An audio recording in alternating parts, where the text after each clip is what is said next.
కాశ్యపాన్వయసంజాతం శరణ్యార్యపదాశ్రితం వైరాగ్యజలధిం వందే రంగరామానుజం మునిం వందే వేదాంతకర్పూరచామీకరకరండకం రామానుజార్యమార్యాణాం చూడామణిమహర్నిశం శ్రీవిష్ణుచిత్తకులనందనకల్పవల్లీం శ్రీరంగరాజహరిచन्दనయోగదృశ్యాం సాక్షాత్ క్షమాం కరుణయా కమలామివాన్యాం గోదామనన్యసరిణः శరణం ప్రపద్యే. శ్రీరంగభోగిశయనోపరిజాతనిద్రం నీలాకృతిన్నిఖిలపాలన జాగరూకం శ్రీరామచంద్రకులదైవతమంజనాభం శ్రీరంగనాయకమహం ప్రణమామి నిత్యం. అందరికీ దాసోహం. మన ఆచార్యులు శ్రీ శ్రీ శ్రీ త్రిదండి శ్రీ రంగరామాంజనేయ స్వామి వారి మంగళ శాసనాలతో, భాగవతుల మంగళ శాసనాలతో ధనుర్మాసంలో 21వ రోజుకి చేరుకున్నాం. 21వ పాసురాన్ని అనుసంధానం చేసుకోవాలి. ఈరోజు 20 రోజులు గడిచిపోయినాయి. 21 చివరి 10కి వచ్చేసాం మనం. నిన్న మొన్న 19, 20 పాసురాల్లో రంగనాథుని రంగనాయకుని ఇద్దరిని కలిపి ప్రార్థించాం మనం. 6వ పాసురం నుంచి 15వ పాసురం వరకు ఆళ్వార్లందరి మంగళాశాసనం మనం పొందాము. వారి యొక్క మంగళాశాసన బలంతో 16వ పాసురంలో ఆ శ్రీరంగాన్ని కాపలా కాసేటువంటి అధిపతులైనటువంటి ఎప్పుడు రక్షించేటువంటి రామానుజులు మొదలయాండాన్ అనుకోవచ్చు, లేదా రామానుజులు మన వాళ్ళ మహాములు కూడా అనుకోవచ్చు. వారి అనుమతిని పొంది 18వ పాసురంలో శ్రీరంగనాయకి యొక్క పురుషకారాన్ని మనం ప్రార్థించాం. 19, 20 పాసురాల్లో రంగనాథుని రంగనాయకుని కలిపి ప్రార్థించాం మనం. ఇప్పుడు మన స్వరూపానికి ఒక పరిపూర్ణత వచ్చింది. ఈ పరిపూర్ణత చేకూరింది శ్రీరంగనాయకి పరిపూర్ణంగా పురుషకారం చేసింది. శ్రీరంగనాథ, మీరు లేచి గోష్ఠిని అనుగ్రహించండి అని అన్నది. శ్రీరంగనాథుడు వెంటనే తన శయ్యపై నుండి లేవాలని ఆనందంతో మన కోసం అనుగ్రహించాలని చూస్తున్నాడు స్వామి. అలా లేస్తున్నటువంటి స్వామిని చూడగానే ఆ లేవడంలోని సౌందర్యాన్ని స్తోత్రం చేస్తున్నారు ఈ పాసురంలో. నిన్నటి వరకు పడుకుని ఉన్న రంగనాథుని లేపారు. ఈరోజు లేస్తున్న అంటే మన కోసం లేవబోతున్న రంగనాథుని అలాగే నెమ్మదిగా అందంగా లేవయ్యా అని కీర్తిస్తున్నారు. శయనించి ఉన్న శ్రీరంగనాథుని దర్శనమైంది. ఎంత అందంగా పడుకున్నాడు స్వామి అంటే ఆ శయనమే ఒక అందమండి అని అంటారు. కిడందదు ఓర్ కిడక్కై కండుం, ఆ పరుండినటువంటి అద్వితీయమైన సన్నివేశాన్ని దర్శించండి అంటారు ఆళ్వార్లు. ఎంత చూసినా తనివి తీరని సౌందర్యం ఆ పడుకున్న స్వామి శయన తిరుక్కోలలో ఉన్న స్వామిది. నిల్చున్న దానికంటే, కూర్చున్న సౌందర్యం కంటే పడుకున్నటువంటి సౌందర్యం చాలా అందంగా ఉంటుంది. మూలవర్లుగా శ్రీరంగనాథుడు పడుకుని ఉన్నాడు లోపల గర్భగుడిలో. అక్కడే నిలబడి ఉన్నాడు నంబెరుమాళ్ ఉత్సవమూర్తిగా కూడా. మూలమూర్తికి ఎక్కువ ఆభరణాలు ఉంటాయా, నంబెరుమాళకి ఎక్కువ ఆభరణాలు ఉంటాయా? మూలమూర్తికి పెద్దగా అలంకారాలు ఆభరణాలు ఉండవు. నంబెరుమాళకి మాత్రం పైనుంచి క్రింద వరకు అసలు ఏ రంగు వస్త్రం వేసుకున్నాడో కూడా తెలియనంతగా ఆభరణాలతో నింపేస్తారు. ఎందుకంట అంటే ఆ శయనించి ఉన్నటువంటి స్వామికి ఆ శయన తిరుక్కోలమే అందాన్ని ఇచ్చేస్తోంది. ఇక వేరేగా ఆభరణాలు ధరిస్తే ఇంకా ఆయన అందం పెరుగుతుంది అని అనుకోవాల్సిన అవసరం లేదు.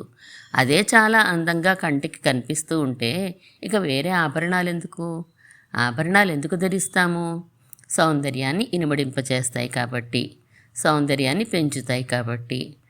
ఆ సౌందర్యమే రాసిపోసి అక్కడ పడుకుని ఉంటే ఇక ఆ సౌందర్యానికి ఇక ఆభరణాల అలంకరణ అవసరమే లేదు. నంబెరుమాళ్ నుంచుని ఉన్న మూర్తి ఆయనకి సౌందర్యం తక్కువగా ఉంటుంది పడుకున్న వానికంటే. అందుకని ఆయనకన్ని అలంకారాలు కావాలి, ఆభరణాలు మాలలు అన్నీ ధరించాలి ఆయన. అలంకారాలు లేకుండా దివ్య తిరుమేనంతా కూడా దర్శనం అవుతుంటే ఎంత బాగుంటుందండి నేత్రాలకి చూస్తూ ఉంటే. ప్రతిరోజు పెద్ద పెద్ద స్వరూపం పెట్టేసి అనేక ఆభరణాలు మాలలు అన్నీ వేసేసినటువంటి తిరువేంగడముడయాను లక్షవారి నాడు మాత్రం గురువారి నాడు ఆ నేత్ర దర్శనం అనే పేరుతోటి చిన్న స్వరూపం పెట్టి సింపుల్గా మాల వేసి ఒక మాల ఆభరణాలు వేయకుండా దర్శిస్తే మనసుకి ఎంత హాయిగా ఉంటుందండి. రోజు అలా అలంకారాల్లో చూసిన మూర్తిని ఆ రోజు ఆయనకి బరువు లేకుండా ఫ్రెష్గా హాయిగా ఉంటుంది, మనకి నేత్ర ఆనందం కలుగుతూ ఉంటుంది. ఆయన నేత్ర సౌందర్యం చూస్తుంటే మనకి నేత్ర ఆనందం కలుగుతూ ఉంటుంది. స్వామి అలా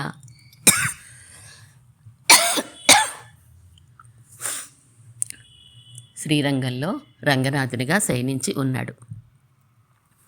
మనం సంక్రాంతి పండుగ వస్తోంది, బట్టలు కొనుక్కోవాలి అని అనుకుంటాం. బజార్కి వెళ్ళి 4 షాపులు తిరిగి మనకి ఎక్కడ నచ్చితే అక్కడ కొనుక్కునేవారం ఇది వరకు రోజుల్లో.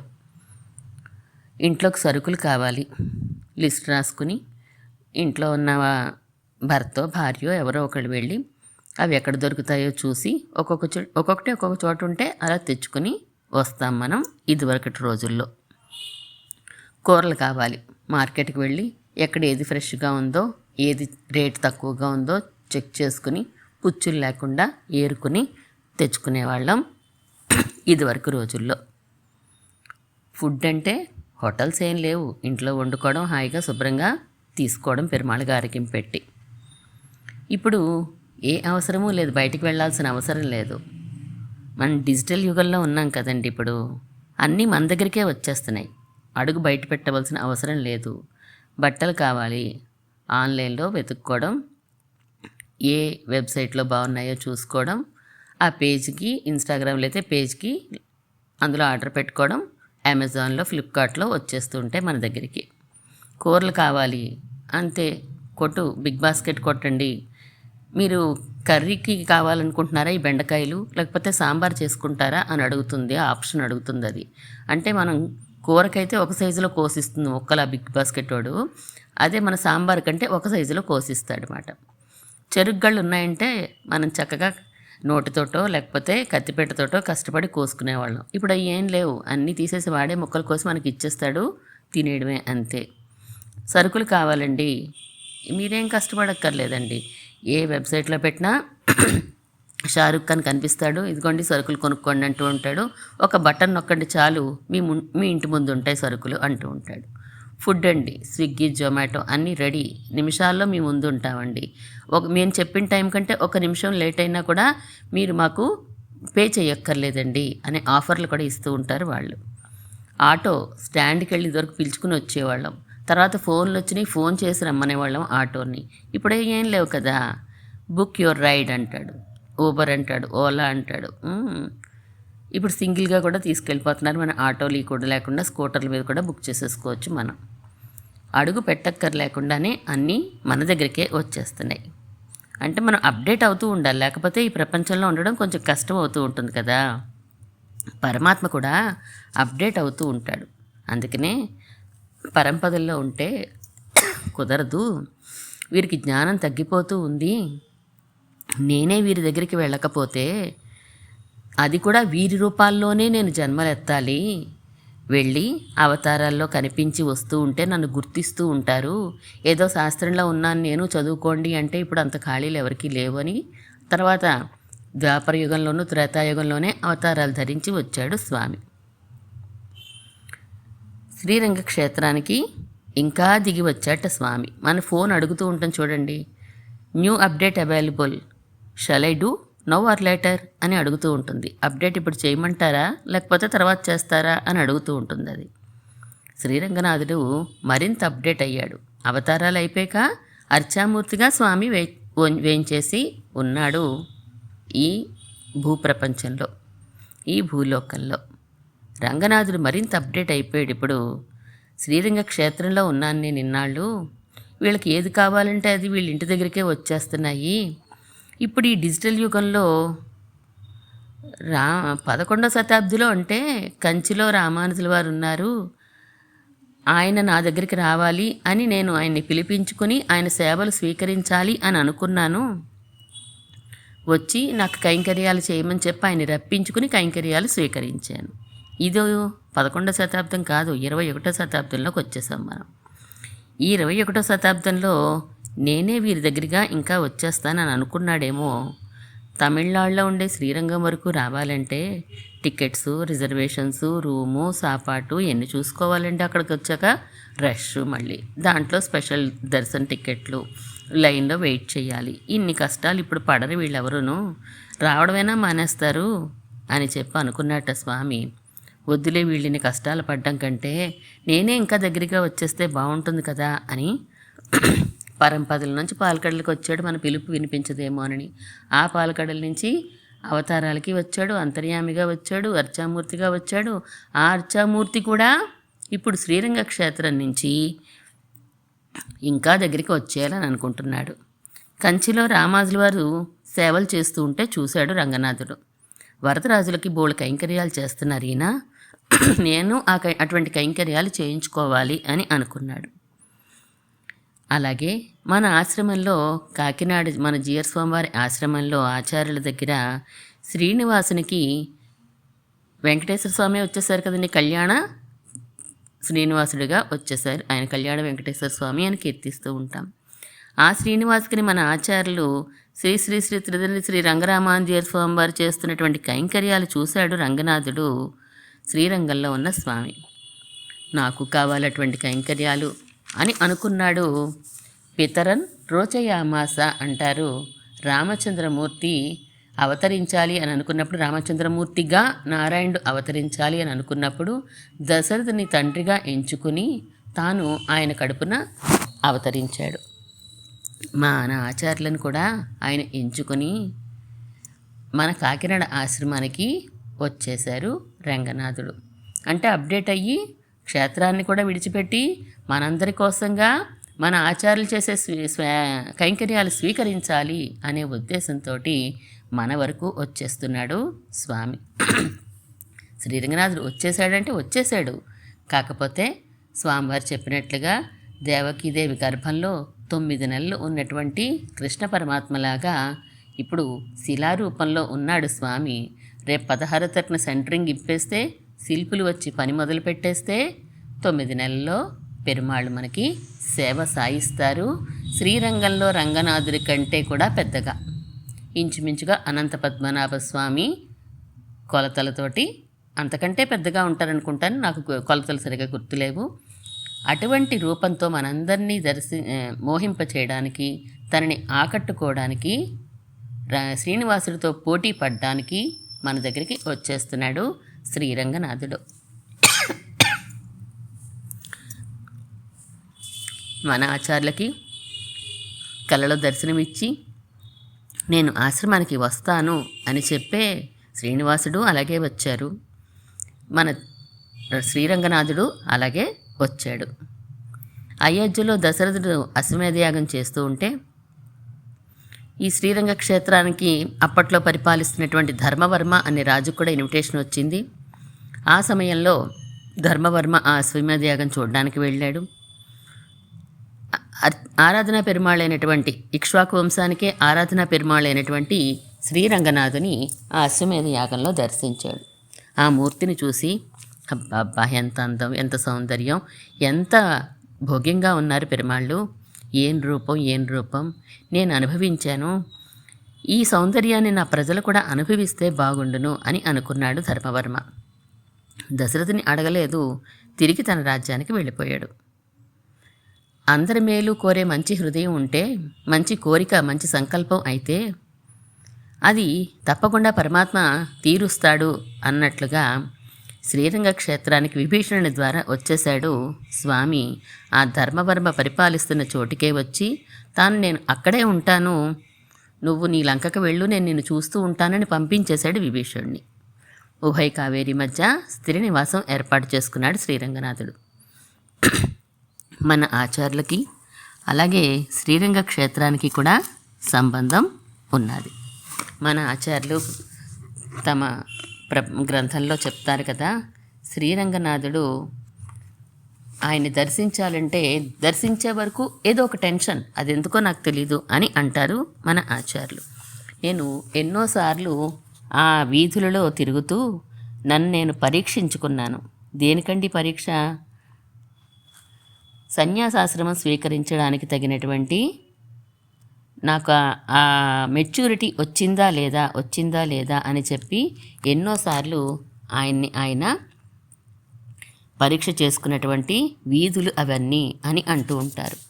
ఆయన మీద ఆయనే ఎన్నో ప్రయోగాలు చేసుకున్నాను అని చెప్తారు.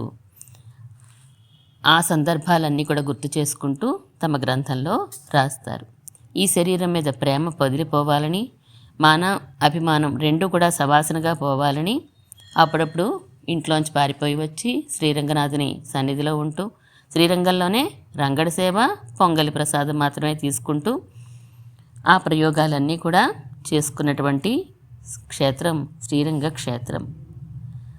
ఆ శ్రీరంగ క్షేత్రం తర్వాత కాలంలో మనందరినీ కూడా తీసుకువెళ్ళి క్షేత్రానికి మనందరి చేత కూడా కరసేవ చేయించి కొన్ని వందల మందిని తీసుకువెళ్ళి స్వామివారు ఆయనతో పాటు మనకి బస వసతి అన్నీ ఇస్తూ ఫుడ్ కూడా ఆయనే పెట్టి ఆయనతో పాటు మనందరికీ భూలోక వైకుంఠం అని చెప్పబడే శ్రీరంగంలో కరసేవను కూడా మనకి అనుగ్రహించారు ఆచార్యులు.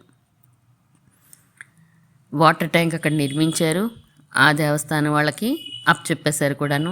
అలాగే సుదర్శన పెరుమాళ్ సన్నిధి అయితేనేమి, లోపల మండపాలు, మూలవర్ల దగ్గర మండపాలు అయితేనే అన్నీ కూడా కరసేవకి మనకి అనుమతించి చక్కగా చేయించుకున్నారు పెరుమాళ్ళు ఆచార్యుల ద్వారా.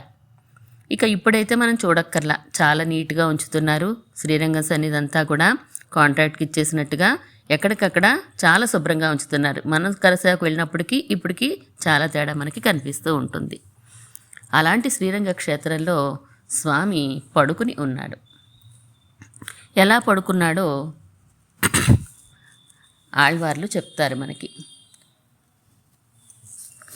తిరుమాలై దివ్య ప్రబంధంలో తొండరెడప్పడి ఆళ్వార్లు స్వామి పడుకున్నటువంటి సన్నివేశాన్ని కీర్తిస్తారు. రంగనాథుడు తప్ప ఇంకొక దైవం లేదు అని నిర్ధారణ కూడా చేసేస్తారు. ఆయనే రంగడే దైవము, పొంగలే ప్రసాదము అని చెప్పేస్తారు. నేను లోకమంతా చూశాను, కానీ నాకు రంగనాథుడి వంటి పరమాత్మ కనిపించలేదు అని చెప్పి కూడా చెప్తారు. ఇంకా మీరు ఆ రంగనాథుని తలుస్తూ ఉంటే ఉజ్జీవనం తొందరగా అయిపోతుంది కదా, ఎందుకర్రా మీరు దేవతాంతరాల జోలికి వెళ్తారు అని రంగనాథుడి సేవ చేసుకొని వారందరూ కూడా గర్భ నిర్భాగ్యులే అని చెప్పి కీర్తిస్తారు, నిందిస్తారు లోకులందరినీ కూడా. ఆయన రంగనాథుని సేవకి వెళ్ళి సేవించుకుంటున్నారు తొండరెడప్పడి ఆళ్వార్లు. మూలవర్లుగా శ్రీరంగ క్షేత్రంలో శయనించి ఉన్నటువంటి రంగనాథుని సేవిస్తున్నారు. ఆ సేవిస్తూ ఉంటే ఎలా సేవిస్తామండి? కళ్ళతోనే సేవిస్తాం, కానీ చెవులతోటి నోటితోటి సేవించం కదా. ఆ రూపాన్ని సేవించాలంటే కళ్ళతోటే సేవిస్తాం. కానీ ఆ కళ్ళొక్క ఇంద్రియంతో సేవిస్తూ ఉంటే సరిపోవట్లేదట, ఆ సౌందర్యాన్ని అనుభవించలేకపోతున్నారట. అన్ని అవయవాలతో పాటు శరీరం కూడా శిథిలమైపోతుందట పరమాత్మని చూస్తూ ఉంటే. నమ్మాళ్ళవార్లు కూడా ఇదే విషయం చెప్తారు. ఆయన్ని అనుభవించాలి అంటే ఒక్కొక్క ఇంద్రియం 2 పనులు చేస్తే బాగుండును అని అనిపిస్తూ ఉంటుంది నమ్మాళ్ళవార్లకి. కన్ను ఉందనుకోండి, చూడడం ఒకటే దాని పని కాదట.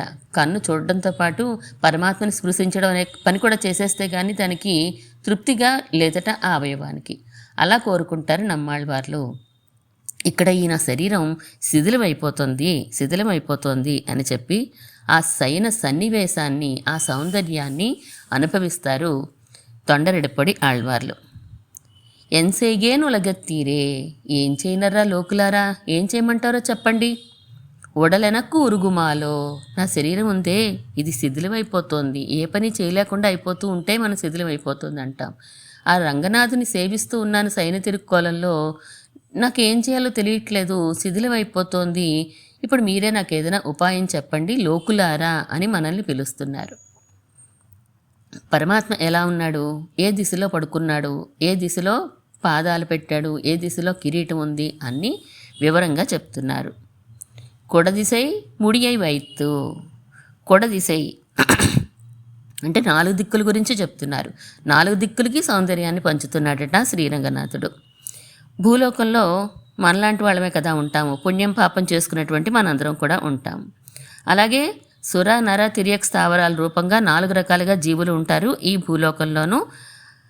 సురులైతే గనక పైలోకంలో ఉంటారనుకోండి. మనుష్య తిర్యక్ స్థావరాలుగా మనం 3 రకాలుగా ఇక్కడ ఉంటాం. మనం ఆ ఆకాశం సృష్టించింది ఎందుకు అంటే సొరులు ఉండడానికి. ఆ ఆకాశంలో స్వర్గలోకాలు, నరకలోకాలు ఇటువంటివన్నీ ఏవైతే ఉంటాయో మిగతా లోకాలన్నీ మిగిలిన చోట సృష్టించారు. ఈ భూలోకంలో మాత్రం మన కోసమే స్వామి వచ్చాడు. ఇప్పుడు పై దిక్కులు కింద దిక్కులు పోయిన మిగతా లోకాల కోసం, ఇక మిగిలిన 4 దిక్కులు. ఈ 4 దిక్కులకి కూడా సృష్టించి వ్యర్థం చేయడం ఎందుకు ఈ 4 దిక్కుల్ని? ఈ 4 దిక్కుల్ని కూడా నా యొక్క సౌందర్యంతో నింపేస్తాను నేను అని అనుకున్నాడట స్వామి. ఈ 4 దిక్కుల్ని ఈ శేషసాయిగా తన దివ్య శరీర సౌందర్య దర్శనాన్ని కలిగిస్తున్నట్ట మనకి. తన మీద రుచి కలిగించుకోవడం కోసం, ఆ రుచి కలిగింది భక్తిగా పరిణమించడం కోసమే అని చెప్పేసి నాకు ఇప్పుడు తెలుస్తోంది అని అంటున్నారు ఆళ్వార్లు. ఇంతకాలం నేను 4 దిక్కులు ఎందుకు సృష్టించాడో అనుకున్నాను. 4 దిక్కులను కూడా తన శరీరం సౌందర్యంతో, తన అందంతో ప్రకాశింపచేయడం కోసమే ఈ దిక్కులున్నాయి. కొడదిశై ముడియై వైత్తు. పశ్చిమ దిక్కునికి ఎలా సౌందర్యాన్ని పంచుతున్నాడండి? ముడియై వైత్తు, నేనే సర్వలోకాలకి అధిపతిని అన్నట్లుగా కిరీటాన్ని ధరించినటువంటి శిరస్సును చాచాడట అటువైపు. ఆ దిక్కులో ఉన్నవారు ఏం చేస్తారు? ఇప్పుడు ఆ కిరీటాన్ని సేవించుకొని అబ్బో పరుడండి ఈయన అనేటువంటి స్వామి యొక్క పరత్వ జ్ఞానాన్ని కలిగి ఉంటారు. ఆయనే గొప్పవాడు అని తెలుసుకుంటారు. కొణదిశై పాదన్నీటి. కొణదిశై పాదన్నీటి, తూర్పు దిక్కుకి పాదాలు చక్కగా చాచాడు స్వామి. లోకాలు, సకల లోకాలు ఉజ్జీవించాలి అంటే ఆశ్రయించవలసినవి తన పాదాలే అని చెప్పి ఈ తూర్పు దిక్కునున్న వారందరూ ఆశ్రయించడానికి వీలుగా తన యొక్క శ్రీపాదాలని చాచాడట ఆయన. మండంగుడి అనే గ్రామంలో అవతరించారు తొండరపడి ఆళ్వార్లు. నా కోసమే, మండంగుడి శ్రీరంగానికి దక్షిణ దిక్కులో ఉంది కాబట్టి నా కోసమే స్వామి ఇలా శ్రీపాదాలని నా వైపుకు పెట్టాడు అని అంటున్నారు. వడదిశై పిన్బు కాట్టి. ఉత్తర దిక్కులో ఉన్న వాళ్ళకి వీపును చూపిస్తున్నట్ట స్వామి. అదేంటండి ఉత్తర దిక్కుకి వీపు చూపించడం ఏంటండి? ఉత్తర దిక్కు అంటే నార్త్ వైపు కదా. నార్త్ వైపు అందరూ కూడా సంస్కృతం మీద ఎక్కువ మోజు ఉంటుంది, కానీ ఈ పాసురాల మీద వాటి మీద పెద్ద దివ్యసూరుల యొక్క సూక్తుల మీద రుచి ఉండదు వారికి. అందుకని ముందు భాగం కంటే పిన్నడి సేవ, మున్నడి సేవ కంటే పిన్నుడి సేవ ఇంకా బాగుంటుంది అని మనం సేవిస్తూ ఉంటాం కదా. ఉత్సవాలప్పుడు కూడా వెనక్కి వెళ్ళి మరీ సేవించుకుంటూ ఉంటాము. ఆ సౌందర్యం ఎక్కువగా ఉంటుంది. అందుకని ముందు భాగం కంటే వెనక భాగాన్ని చూపించి వీళ్ళని నా వశంలోకి తెచ్చుకుంటాను అని చెప్పి ఆ రమణీయమైనటువంటి ఆ దర్శనాన్ని ఇస్తూ ఉత్తర దిక్కులో ఉన్న వాళ్ళని వశపరుచుకుంటున్నట్ట స్వామి. తెంతిసై ఇలంగై నోక్కి. ఇక ఉన్నది దక్షిణ దిక్కు. ఆ దక్షిణ దిక్కులో విభీషణుడు ఉన్నాడు, లంకానగరంలో ఉన్నాడు. ఆ లంకానగరం దక్షిణ దిక్కులోనే ఉంది కదా. ఆయన మీద ప్రేమ అతిశయంతో నేను నిన్ను చూస్తూ ఉంటానులే అని చెప్పి స్వామి అన్బొడు తెంతిసే నోక్కి పళ్ళి కొళ్ళం అన్నట్లుగా విభీషణుడి మీద వాత్సల్యంతో లంకని చూస్తూ పడుకున్నాడట స్వామి. ఇలా 4 వైపులా కూడా ఆయా దివ్య అవయవాలను దర్శింపచేస్తూ అందరికీ ఆనందాన్ని కలిగిస్తున్నాడు మన శ్రీరంగనాథుడు. ఇప్పుడు ఇటువంటి స్వామి ఎలా ఉన్నాడు? సముద్రం వంటి వర్ణాన్ని కలిగి ఉన్నటువంటి స్వామి. ఈ స్వామి ఇలా సౌందర్యాన్ని విరజిమ్ముతూ సౌందర్యాన్ని దానం చేసేస్తున్నట్లుగా పడుకున్న స్థితి చూస్తూ ఉంటే, ఆ వర్ణాన్ని చూస్తూ ఉంటే, ఆ స్వభావాన్ని చూస్తూ ఉంటే నా శరీరం కరిగిపోతోంది, నా హృదయం కరిగిపోతోంది. ఏం చేయమంటారు లోకులారా అని మనల్ని సహాయభూతులుగా అడుగుతున్నారు. అదేంటండి, ఆళ్వార్లాగే అంటే తొండరపడి ఆళ్వార్లాగే మిగిలిన ఆళ్వార్లు కూడా ఉన్నారు కదా, వాళ్ళని పిలిస్తే సరైన ఉపాయం చెప్తారు కదా. అంటే స్వామిని చూస్తుంటే నా శిథిలం అయిపోయి శరీరం, నా కళ్ళ నిండా నీళ్లు నిండిపోయి నేను ఎలా సేవించుకోలేకపోతున్నానో వాళ్ళ పరిస్థితి కూడా అలాగే ఉంటుంది కాబట్టి వాళ్ళని అడగట్లేదట. మనలాంటి వాళ్ళం, మనకు ఆ సౌందర్యమో తెలియదు, దాన్ని అనుభవించడమో తెలియదు, మన కళ్ళలో చుక్క కూడా నీరు రాదు. అయ్యో ఎంతకాలం నుంచి ఇలా ఉన్నావో స్వామి, వెన్నురాయినా పాదాలు పట్టనా అని మనమేం అడగం కదా. హాయిగా ఉంటుంది మన పరిస్థితి. అందుకని మనల్ని చూసి స్వామి ఆళ్వార్లు అంటున్నారు, నాకు ఉపాయం చెప్పండి, మీరైతే చక్కగా చెప్తారు అని అడుగుతున్నారట లోకుల్ని. ఇది మన స్థితి అంటారు. స్వామి సౌందర్యాన్ని దానం చేసేస్తూ ఉన్నా మీరు గ్రహించలేనటువంటి స్థితిలో ఉన్నారర్రా అని చెప్తూ రంగనాథుని తాము అనుభవిస్తూ మనకి ఉపదేశం చేస్తున్నారు తొండరెడిపడి ఆళ్వాళ్ళు. భట్రవారు, పరాశర భట్రవారు శ్రీరంగ క్షేత్రంలోనే వృద్ధి పొందారు కదా, అక్కడే పుట్టారు, అక్కడే పెరిగారు, రంగనాథుని సన్నిధిలోనే. ప్రతిరోజు స్వామి సన్నిధికి వెళ్ళి దర్శించుకుంటూ ఉంటారు. ఒకరోజు ఆ భట్టర్ వారితో పాటు అప్పిళ్ళ పిళ్ళై అనేవారు కూడా, ఆ వైష్ణవులు ఇద్దరు వెళ్ళారట శ్రీరంగనాథుని సేవకి. వెళ్తే భట్టర్ వారు అడుగుతున్నారట, అప్పిళ్ళ పిళ్ళై గారిని అడుగుతున్నారట, ఈ శ్రీరంగనాథుడు ఎందుకు ఇలా పడుకున్నాడో మీకు తెలిసిందా అని అడిగారట. అడిగితే ఆయన అడిగారు కానీ సమాధానం కూడా భట్టర్ వారే చెప్తున్నారట. మన ఎవరైనా కూడా చేసిన కర్మలు చూసుకుని భయపడిపోతూ ఉంటాం కదా, అందుకని మీరు భయపడకండి అని తల కింద ఒక చేయి పెట్టుకున్నాడు, శ్రీహస్తం పెట్టుకున్నాడు ఆయన. ఆ వేళ్ళు కిరీటాన్ని చూపిస్తున్నాయి.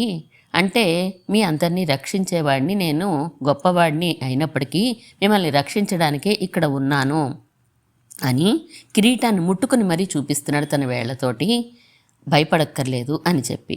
మరి శ్రీపాదాల వైపు ఏం చెప్తున్నాడండి ఆయన అంటే, ఇంకొక శ్రీహస్తాన్ని శ్రీపాదాల వైపుగా నేరుగా చాపి, చంటి బిడ్డ నోటిలో తల్లి చన్ను ఎలా పెడుతుందో అలా శ్రీపాదాలే ప్రవేశించడానికి స్థానము, నన్ను చేరాలి అంటే మీకు రేవు నా శ్రీపాదాలే అని చూపిస్తున్నట్లుగా ఉన్నది అని చెప్పి వార్తామాలలో 122వ వార్తలో చెప్తారు పరాశర భట్టర్ వారు అప్పిళ్ళ పిళ్ళె అనే ఇద్దరి మధ్య సంభాషణగా. అలాంటి స్వామి అక్కడ పడుకుని ఉన్నాడు శ్రీరంగ క్షేత్రంలో. సరే, పడుకుని ఉన్నాడు, ఈరోజు పాసురంలో లేవబోతున్నాడు. పాసురాన్ని మనం ఇంకా అనుసంధానం చేసుకోవాలి. చేసుకుని వాచ్యార్థాన్ని తెలుసుకుని అప్పుడు విశేషార్థాన్ని మనం తెలుసుకుందాం.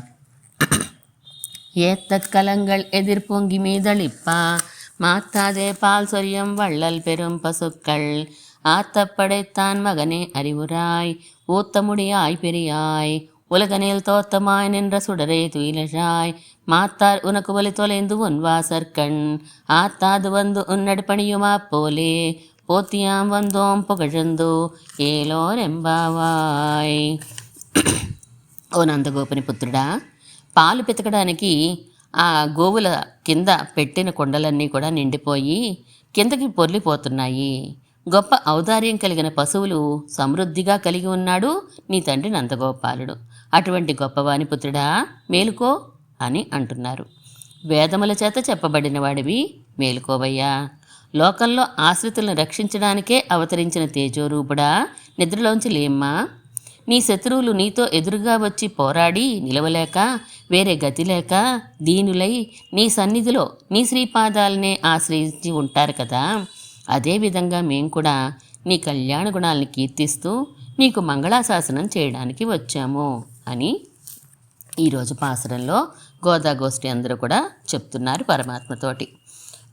ఏత్తక్కలంగళ్ విశేషార్థాన్ని తెలుసుకుంటే రంగనాథుడి పరంగా మనం కలం అంటే పాత్ర, అనుత్తమం పాత్రమిదం దయాయాహ అంటారు ఆళ్వందార్లు.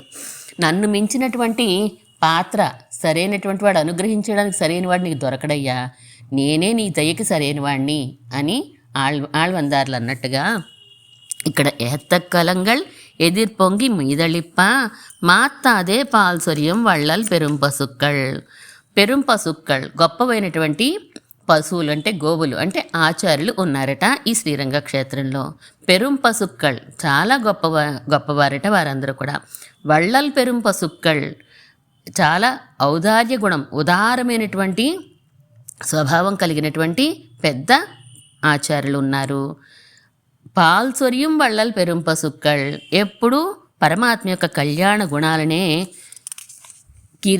మనకి ప్రవాహంలాగా అందించేటువంటి ఆచార్యులు ఉన్నారు.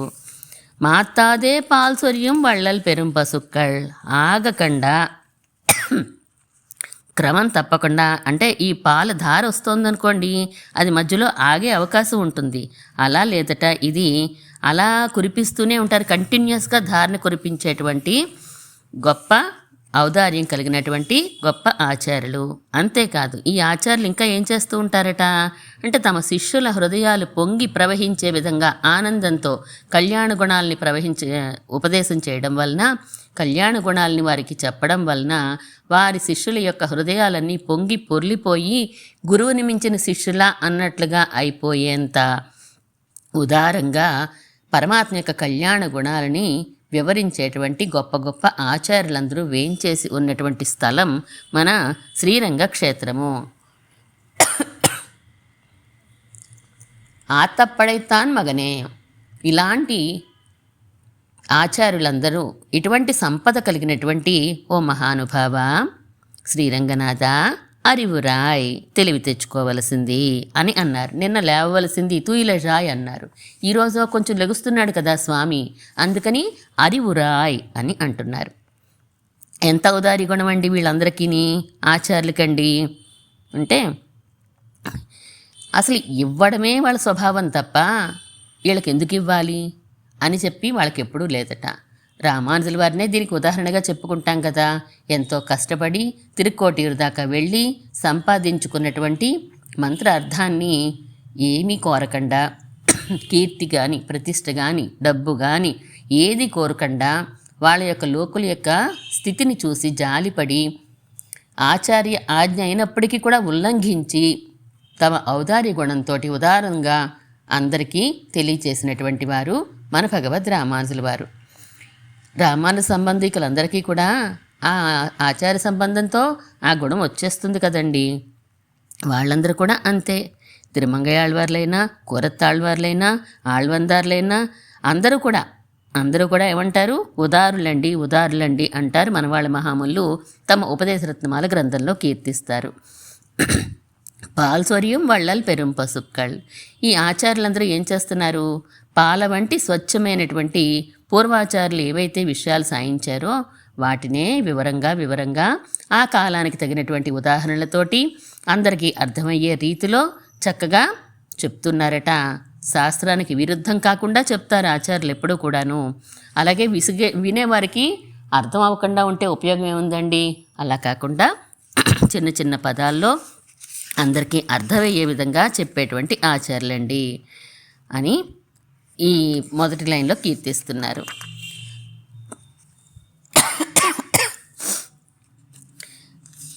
ఎటువంటి ఆచార్యులో నిన్న మనం చెప్పుకున్నాం. మన వాళ్ళ మహాములు ఎంత గొప్ప ఆచార్యులో మనం చెప్పుకున్నాం. విశదవాక్ శిఖామణి అని ఆయనకి పేరు. ఆయన చెప్పే విధానానికే కదా ఈడుపడిపోయి ఈడు వ్యాఖ్యానాన్ని నాకు వినిపించండి అని అడిగి పరమాత్మ ఆయన ద్వారా విన్నటువంటి వారు ఆయన.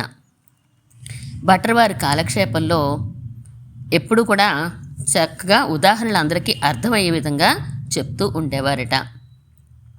ఒక విషయాన్ని చెప్తూ భట్ర కాలక్షేపం విషయం చెప్తూ ఉంటే ఒక పాసురాన్ని అక్కడ కోట్ చెయ్యాలన్నమాట. ఆ పాసురాన్ని చెప్పడానికి వెంటనే ఆయనకి మనసులో తోచలేదు ఆ పాసురం ఏంటి అనేది. వెంటనే స్ఫురణకు రాకపోతే ఆలోచిస్తున్నారట. ఒక క్షణం అంతే ఆలోచించేలోపు ఆ గోష్ఠిలో ఉన్న ఒక మూల కూర్చున్నటువంటి ఆయన ఆ పాసురాన్ని గుర్తు చేశారట. గుర్తు చేస్తే భట్రవారి ఆశ్చర్యంతో ఎవరి పాసురాన్ని చెప్పింది గోష్ఠిలో అని చెప్పి చూశారట. ఆ మూల స్తంభానికి ఎక్కడో ఉన్నటువంటి ఆనుకుని ఉన్నటువంటి ఆయన లేచారట, నుంచున్నారట. అడియని నేనే చెప్పానండి అని చెప్పారట. భట్రవారు చాలా సంతోషించి, ఎక్కడో కన్నడ దేశంలో పుట్టావు నువ్వు, ఇతర మతాలు అన్నిట్లోనూ పెరిగావు, ఈరోజు నేను నా మనసులో ఏది చెప్పాలనుకున్నానో దాన్ని నువ్వు అదే పాసురాన్ని నాకు చెప్పావే నువ్వు రామానుజీయర్వా అని నీరు నంజీయరో అని అభిమానించారట. అదే మొదలుగా వీరికి నంజీయర్ అనే పేరే దృఢమైపోయింది. ఇంకొకసారి ఒక కాలక్షేపాన్ని సాగిస్తూ ఉంటే ఒకదానికి ఇంకొక రకంగా అర్థం చెప్పారట స్వామి. అందులో గోష్ఠుల వాళ్ళు అడిగారట, ఇలా కాదు కదా, ఇంకొక రకంగా చెప్తే బాగుంటుంది కదా అన్నారట. అంటే భట్టర్ వారు మా నంజీర్ ఇదే బాగుందన్నారండి అని అన్నారట.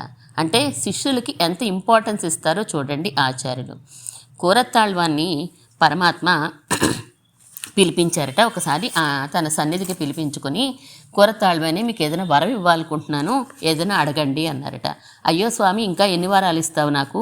ఇప్పటికే నాకు ఏది అడగకుండానే అంతా ఇచ్చారు, ఇంకా కోరవలసింది ఏమీ లేదు నా దగ్గర అని అంటే, కాదు మీరు అడగాల్సిందే, నేను ఇవ్వాలనుకుంటున్నాను, నాకు ఆనందంగా ఉంది అని చెప్పి అన్నారట.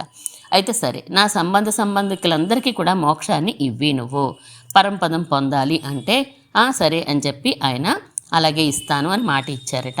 రామానుజుల వారు ఈ మాటను వినగానే కాషాయ వస్త్రాన్ని పైన కట్టుకుంటారు కదా, ఆ పై వస్త్రాన్ని తీసి సాటీని తీసి పైకి ఎగరవేసి డ్యాన్స్ చేస్తున్నారట. ఇదేంటండి అని పక్కనున్న వారందరూ ఆశ్చర్యపోతున్నారట. అంటే నాకు కూరత్తాళ్వంతో సంబంధం ఉంది కదా, అందుకని నాకు మోక్షం వస్తుంది కదా అని ఆనందపడ్డారట. ఆచార్యుల వల్ల శిష్యులకు మోక్షం వస్తుందా, శిష్యుల వల్ల ఆచార్యకు మోక్షం వస్తుందా అంటే, సచ్చిష్యులైతే వారు కూడా మనకి ఆదరించదగిన వారే అని చెప్పి మన పూర్వాచారులందరూ చాలామంది తెలియచేశారు ఇదే విషయాన్ని. ఇప్పుడు శిష్యులందరూ ఎలా ఉన్నారు? ఎదిర్పొంగి మీదళిప్ప అన్నట్లుగా ఉన్నారు.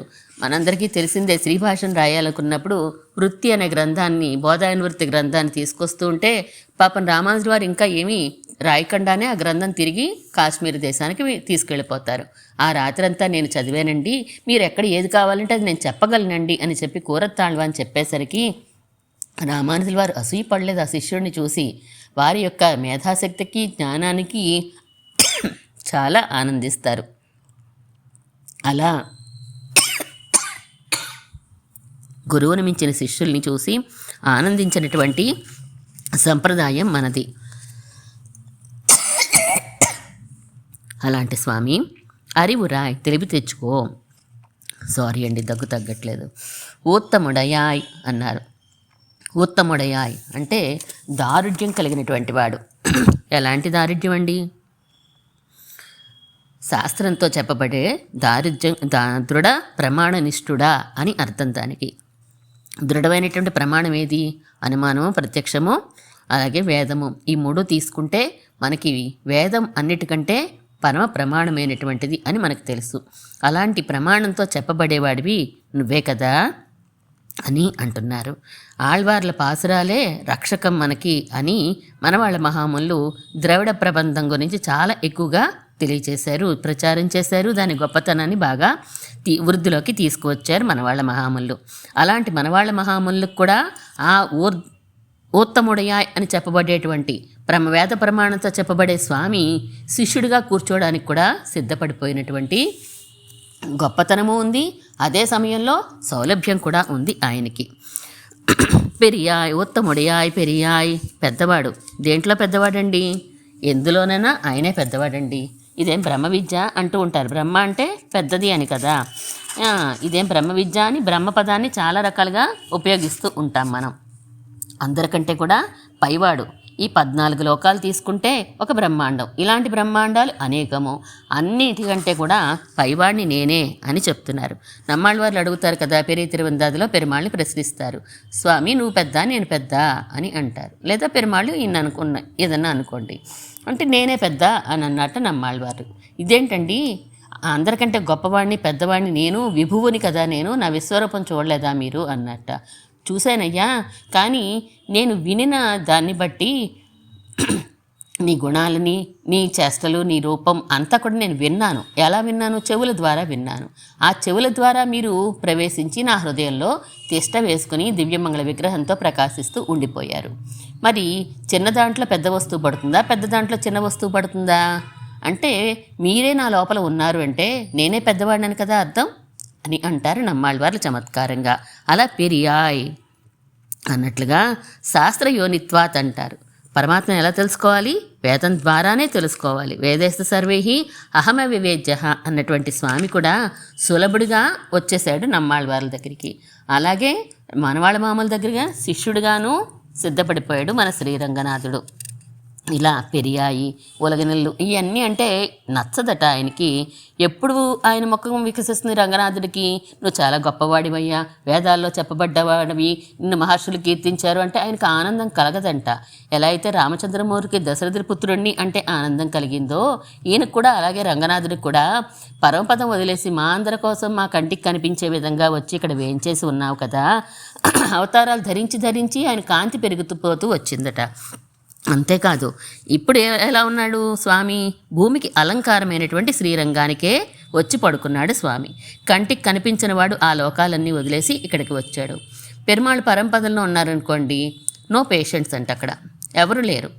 పాలకడలుగా వచ్చి పడుకున్నాడు అనుకోండి, పోనీ అక్కడ పేషెంట్స్ ఉన్నారు. కానీ ఎలా ఉన్నారట పేషెంట్స్ అంటే, వాళ్లే వరాలిచ్చి వాళ్ళ మీదకే కష్టాలు తెచ్చుకొని నన్ను రక్షించు అనేటువంటి పేషెంట్స్లా ఉన్నారట. అంటే గూగుల్ని చూసి గూగుల్లో చెప్పినటువంటి నా రోగం ఇలా ఉంది కదా, దీని గూగుల్లో మందు వెతికేసుకుని వేసేసుకుంటాను అని చెప్పి ఆ మందు పని చేయకపోతే డాక్టర్ దగ్గరికి వెళ్ళి బాబు నాకు రోగం వచ్చింది చూడరా అన్నట్టుగా ఉంటుందట పాలకడల్లో పరిస్థితి. కష్టాలు వాళ్ళే కొని తెచ్చుకుంటారు, వాళ్ళ శక్తికి మించి వరాలు ఇస్తారు, మళ్ళీ పరమాత్మను రక్షించమని అడుగుతారు. అలా ఉంటాడట.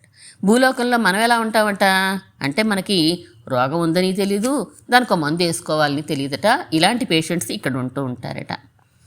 ఇలాంటి పేషెంట్స్ ఉంటే స్వామి ఆనందపడుతూ ఉంటాడట. అమ్మయ్యా, నేను కదా ఇప్పుడు వీళ్ళకి హోమియోపతి అక్కర్లేదు, అల్లోపతి అక్కర్లేదు, న్యాచురోపతి అక్కర్లేదు, ఓన్లీ శ్రీయప్పతి అని అనుకుంటాడట స్వామి. పరమపదంలో ఉండే స్థితి పగల్ విళక్కు అంటారు. అంటే పగలు పెట్టిన దీపం లాంటివాడు. పాలకడలి స్థితి కడల్ విళక్కు. సముద్రం దగ్గర దీపం పెడితే ఆగుతుందండి దేవనను గాలికి. కానీ ఇక్కడో సుడర్ విళక్కు, భూలోకంలో ప్రకాశిస్తూ ఉండేటువంటి స్వామి. ఒక పూర్వాచార్యులు చెప్పారు కదా, పెరుమాళ్ళని రేడియం లైట్ అని అన్నారు. రేడియం లైట్ ఎలా ఉంటుంది, మనం నైట్ టైము జర్నీ చేస్తూ ఉంటే హైవే మీద చూస్తే తెలుస్తుంది. పగలు అది లైట్ అని కూడా మనకి తెలియదు, రేడియం స్టిక్కర్స్ ఉంటూ ఉంటాయి. అది పగలైతే ప్రకాశించదు, దాని కాంతే మనకు కనిపించదు. కానీ చీకటిగా ఉంటే మాత్రం దాని మీద లైట్ పడగానే చాలా చక్కగా ప్రకాశిస్తూ ఇక్కడ ఒక ఆబ్స్టికల్ ఉందని మనకు తెలుస్తూ ఉంటుంది. పరమాత్మ ఈ ఇరుಳು జ్ఞానం లాంటి ఈ భూమండలంలో రేడియం లైట్లా ప్రకాశిస్తున్నాడు. ఆ రేడియం స్టిక్కర్లా స్వామి ప్రకాశిస్తున్నట్టంటే ఇక్కడ అవసరం ఉంది, ఇక్కడైతే నా గుణాలన్నీ ప్రకాశిస్తాయి, దాంతో నా కాంతి పెరుగుతుంది. అబ్బో, కష్టం వస్తే నేను రక్షించాడా, ఆపద్బాంధుడా ఆయన, అబ్బో చాలా కరుణ చూపించాడండి మీ మీద, మీరు వెళ్ళి కోవెలకు వెళ్ళి ఒక్కసారి స్వామి అని అనగానే ఇంత దయ చూపించాడా, ఇంత కరుణ కలిగినవాడా స్వామి అని ఒక్కొక్క గుణం ఇక్కడ ప్రకాశిస్తుంది. కానీ అక్కడ కష్టమని చెప్పేవాళ్ళే లేరు పరంపదంలో. ఏం ప్రకాశిస్తుంది కనుక, పేషెంట్ వచ్చి నాకు జబ్బు చూడండి, నాకు మందు ఇవ్వండి అని అడిగితే డాక్టర్ గారికి ఆనందం, నా ట్రీట్మెంట్ నేనే చేసేసుకుంటానండి, కానీ ఏదో ఎందుకో వచ్చేలే మీ దగ్గరికి అంటే ఆయనకి ఏం ఆనందం కలుగుతుంది కనుక. అందుకని స్వామికి ఇక్కడ మంచి ప్రకాశం పెరిగిపోయిందట ఈయనకి. తేరూరుందుం దేశమురందు దైవనాయిక అని పార్థసారథి పరిమాణని కీర్తిస్తారు.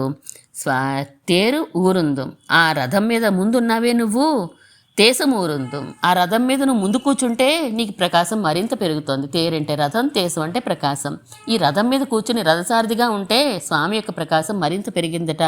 ఎందుకంటే ఆశ్రిత పారతంత్రాన్ని ప్రకాశింపచేస్తూ ఉంటే స్వామి యొక్క ప్రకాశం చాలా పెరిగింది తిరువల్లిక్కెండి దివ్యదేశంలో పెరుమాళ్ళకి అని ఆళ్వార్లు కీర్తిస్తారు. అలాంటి సంసారానికి ఆభరణం వంటి శ్రీరంగానికి వచ్చి నువ్వు పడుకుని ఉన్నావు కదా స్వామి. అవతారాలు ఎత్తావు, కానీ అందులో కూడా కొన్ని లోపాలు ఉన్నాయి. ఎందుకంటే కొన్ని అవతారాలు క్షణికమే, ఆ కాసేపు ఉంటాయి వెళ్ళిపోతాయి. కొన్ని అవతారాలు ఇంకొంచెం ఎక్కువ కాలం ఉంటాయి కానీ వెళ్ళిపోతాయి మళ్ళీని. ఇప్పుడు మేము ఉన్నన్నాళ్ళు, ఈ సృష్టి ఉన్నన్నాళ్ళు జీవులందరూ నా దగ్గరికి వచ్చే వరకు నేను లేవను అని పడుకుని ఉన్నావు కదా శ్రీరంగ క్షేత్రంలో. అలాంటి స్వామి, ఎలాంటి స్వామి, నా మాంసచక్షు అభివీక్షతేతం అన్నట్లుగా మాంసచక్షువులకి కనిపించడు అనుకున్న స్వామే దివ్యం దదామి తే చక్షు అని పరమాత్మ దివ్య దృష్టి ఇచ్చి అర్జునుడికి విశ్వరూపాన్ని చూపించాడు. మనము కంటికి కనిపించే విధంగా వచ్చాడు. ఒక ఆచార్యులు అడుగుతారు పక్కవారిని, శ్రీ వైష్ణవత్వం ఎప్పుడు సిద్ధిస్తుందో తెలుసా అని అడిగారట. అంటే విగ్రహం కాదు, ఆ విగ్రహం లోపల పెరుమాళ్ళు కాదు, విగ్రహమే పెరుమాళ్ళు అని ఎప్పుడైతే భావన వస్తుందో అప్పుడే వైష్ణవత్వం సిద్ధించినట్టు అని సమాధానం చెప్తారు పక్కన ఆచార్యులు. అలా మనం స్వామి అక్కడ వేయించేసి ఉన్నాడు, ఇప్పుడు అదే స్వామి మన ఆశ్రమానికి వచ్చేస్తున్నాడు. ఆయన ఎన్ని రూపాయలైనా ధరించగలడు కదండి. మాత్తారు ఉనకు వలి తొలైంది ఉన్వాసర్కణ్. మేమందరం నీ వాకిటికి వచ్చి నిలబడ్డాం. ఎలా నిలబడ్డాము అంటే నీ పరాక్రమాన్ని క్వశ్చన్ చేసి ఎదిరించి అని చెప్పి ఎదిరించినటువంటి వారు, నీకు లొంగనటువంటి వారు ఉంటారు. అటువంటి వారందరూ కూడాను అయ్యో మేము ఓడిపోయామయ్యా నీ దగ్గర అని చెప్పి నీ పరాత్పరత్వాన్ని, నీ గొప్పతనాన్ని ఒప్పుకుని నీ శ్రీపాదాల దగ్గరికి ఎవరైతే వచ్చి చేరతారో అలా ఉంది మా పరిస్థితి. లోకల్లో వారందరూ కూడా ఆత్మని అధోగతి పాలు చేసేటువంటి భ్రాంతుల్లోనే ఉన్నాం మేము. అలా వాళ్ళు అటువంటి వారందరూ రక్షకులు అని తిరిగాం ఇన్నాళ్ళు కూడా మేము. కానీ కాదు, అసలైన రక్షకుడు నువ్వే అని తెలిసి మేము ఇప్పుడు నీ దగ్గరికి వచ్చాము. నిన్ను క్వశ్చన్ చేసినటువంటి వారే వచ్చి నిన్ను ఆశ్రయించారనుకో, ఛాలెంజ్ చేసిన వారే ఓడిపోయి నీ శ్రీపాదాల దగ్గరికి వస్తే ఎంత ఆనందంగా ఉంటుంది. అలా మేము వేరే గతి లేక, కాకాసురుడు గతి లేక ఎలా వచ్చి నీ శ్రీపాదాలని ఆశ్రయించాడో అలా నీ దగ్గరికే మేము వచ్చాం. పోతియాం వందోం పొగజందు. పోతి అంటే మంగళాశాసనం, పొగజంతు కీర్తించడం. పెరియాళ్వార్ల వలె అంటే పెరియాళ్వార్ పోలే పోతి వందోం, అల్లాదవర్ పోలే పొగజు వందోం. పెరియాళ్వార్లాగే మీకు పల్లాండని పొంగు పరివాలే ప్రేమ పొంగిపోతుంటే నీకు మంగళాశాసనం చేయడానికి వచ్చాం. భయపడిపోయాం, అంజి భయపడిపోయి దాంతో నీకు మంగళాశాసనం చేయడానికి వచ్చాం. అల్లాదవరు పోలే మిగతా వారు ఉంటారే వాళ్ళందరూ కూడా నిన్ను కీర్తిస్తూ ఉంటారు, నీ గుణాలన్నీ కీర్తిస్తూ ఉంటారు, నిన్ను స్తుతిస్తూ ఉంటారు. అటువంటి స్తుతి చేస్తాము, మంగళాశాసనము చేస్తాము అని ఈరోజు పాసరంలో గోదాగోష్ఠి అందరూ కూడా పరమాత్మ దగ్గర విన్నపిస్తున్నారు. ఈరోజు పాసరం అనుసంధానం చేసుకుందాం. ஏத்தக்கலங்கள் எதிர்பொங்கி மீதளிப்பா மாத்தாதே பால் சொரியும் வள்ளல் பெரும் பசுக்கள் ஆத்தப்படைத்தான் மகனே அறிவுராய் ஊத்தமுடைய ஆய்பெரியாய் உலகனில் தோத்தமாய் நின்ற சுடரே துயிலழாய் மாத்தாறு உனக்கு உல சொரிந்து உன்வாசற்கண் ஆத்தாது வந்து நடுப்பணியுமா போலே போத்தியாம் வந்தோம் பகிழந்தேலோரெம்பாவாய். స్వచిష్టమాలికా వందగంధవందురజిష్ణవే విష్ణుచిత్తతనూజాయై గోదాయై నిత్యమంగళం శ్రీమన్మహాభూతపురే శ్రీమత్కేశవ యజ్వరః కాంతిమత్యాం ప్రసూతాయ ఇతి రాజాయ మంగళం.